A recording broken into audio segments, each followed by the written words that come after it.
ರಾಜ್ಯದ 30ಕ್ಕಿಂತ ಹೆಚ್ಚಿನ ಕಡೆ ಸೂಪರ್ ಡೂಪರ್ ರಂಗೋಲಿ ಸ್ಪರ್ಧೆಯನ್ನ ಮಾಡಿ last but not the list ಅನ್ನೋ ಹಾಗೆ ಎಂಟ್ರಿ ಕೊಟ್ವಿ ದಿ ಗ್ರ್ಯಾಂಡ್ ಫಿನಾಲೆಗೆ. ನಮಸ್ಕಾರ ಕರ್ನಾಟಕ, ನಾನು ನಿಮ್ಮ ಆಂಕರ್ ರಂಜಿತಾ ರೇವಣ್ಣ.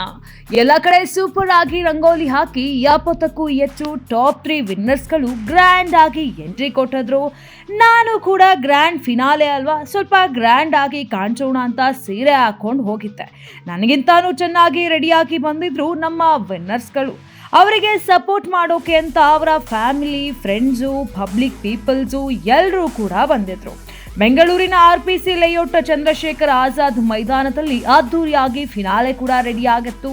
ಇನ್ನು ಫಿನಾಲೆನ ಸ್ಟಾರ್ಟ್ ಮಾಡೇ ಬಿಡೋಣ ಅಂತ ನಮ್ಮ ಕರ್ನಾಟಕ ಟಿವಿಯ ಬಾಸ್ ಶಿವಕುಮಾರ್ ಸರ್ರು, AD6ನ ಸಂಸ್ಥಾಪಕರಾಗಿರುವಂಥ ಸುಧಾಕರ್ ಸರ್ರು ಹಾಗೂ ವಿಜಯಕಲಾ ಮೇಡಮ್, ಹಾಗೆ ನಮ್ಮ ಕರ್ನಾಟಕ ಟಿವಿಯ super stars Basu sir, Vijay sir, Shashi sir and Yashu sir ಎಲ್ಲರೂ ಸೇರಿ ಉದ್ಘಾಟನೆಯನ್ನ ಮಾಡಿದ್ರು. ಆಮೇಲೆ ಸಖತ್ತಾಗಿ ಎಂಟ್ರಿ ಕೊಟ್ಟಿದ್ದ ಸ್ಪೆಷಲ್ ಗೆಸ್ಟ್ ಪ್ರದೀಪ್ ಕೃಷ್ಣಪ್ಪ ಅವರು.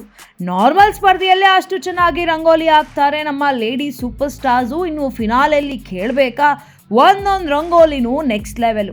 ಇಲ್ಲಿ ಸ್ಟಾರ್ಟ್ ಆಯ್ತಪ್ಪ, ಯಾರಿಗೆ ಪ್ರೈಸ್ ಕೊಡೋದು, ಯಾರಿಗೆ ಬಿಡೋದು.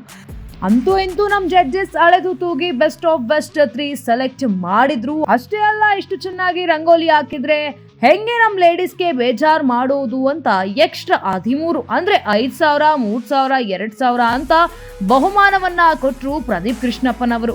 ಕರ್ನಾಟಕ ಟಿವಿ ಮತ್ತು AD6ನ ಸಂಕ್ರಾಂತಿ ರಂಗೋಲಿ ಸ್ಪರ್ಧೆಯ ಗ್ರ್ಯಾಂಡ್ ವಿನ್ನರ್ ಆಗಿ ಬಾರೋಬಾರಿ 60,000 ರೂಪಾಯಿ ನಗದು ಬಹುಮಾನ ಪಡ್ಕೊಂಡಿದ್ದು ಕುಣಿಗಲ್ನ ಕುವರಿ ಸೌಮ್ಯ ಉಮೇಶ್. ಗಂಡು ಮಕ್ಕಳು ಕೂಡ ರಂಗೋಲಿ ಬಿಡೋದ್ರಲ್ಲಿ ನಿಸ್ಸಿಮರು ಅಂತ ಪ್ರೂವ್ ಮಾಡಿ ಸೆಕೆಂಡ್ ಪ್ರೈಸ್ ಪಡ್ಕೊಂಡ್ರು. ಬೀದರ್ ಹುಡುಗ ಶ್ರೀನಿವಾಸ್ ರಾಮಚಂದ್ರ 40,000 ರೂಪಾಯಿ ಕಣ್ರಿ. ಹಂಗೆ ದೇಹಕ್ಕೆ ವಯಸ್ಸಾದ್ರೂ ಕಲೆಗೆ ವಯಸ್ಸಿನ ಮಿತಿ ಇಲ್ಲ ಅಂತ ಪ್ರೂವ್ ಮಾಡಿ ತೃತೀಯ ಬಹುಮಾನ ಗೆದ್ದಿದ್ದು ಬೆಂಗಳೂರಿನ ಲಕ್ಷ್ಮಮ್ಮನವರು. ಹಿಂಗೆ ಪ್ರೈಸ್ ಕೊಟ್ಟು ಎಲ್ಲರಿಗೂ ಬಾಯ್ ಬಾಯ್ ಮಾಡಿ ನೆಕ್ಸ್ಟ್ ಇಯರ್ ಸಿಗೋಣ ಅಂತ ರಂಗೋಲಿ ಸ್ಪರ್ಧೆಗೆ ಒಂದು ಥ್ಯಾಂಕ್ಸ್ ಹೇಳಿ ನಾವು ಕೂಡ ಬಂದ್ವಿ.